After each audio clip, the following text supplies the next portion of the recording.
Hamlet at the National Theatre has a younger cast to that which you'd normally get with Hamlet, and I really like that because it just brings it a different level of energy. It feels very different to other productions I've seen recently.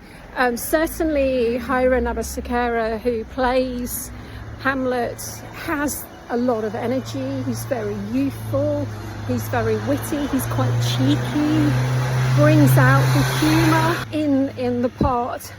The caveat to that, the problem with that is in the sort of the darker, more contemplative, more tragic moments, you don't get that contrast so much, and it didn't feel as big of an emotional connection to other productions that I've seen. I also felt that he delivered quite a few of the speeches a bit too fast, you couldn't really, it was so fast you couldn't really tell what he was saying in some places, which I thought was a bit of a shame.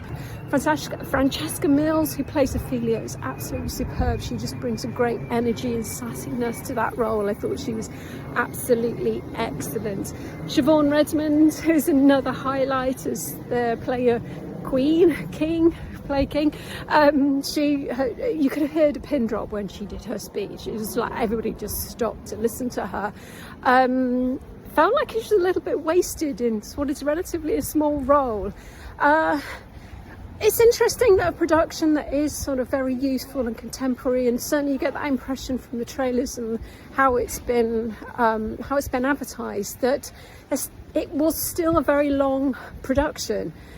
I was expecting it to be sort of short and snappy and cut back and getting rid of the sort of extraneous stuff like Fortinbras, but that's all still in there, which I thought was a bit of a shame, really.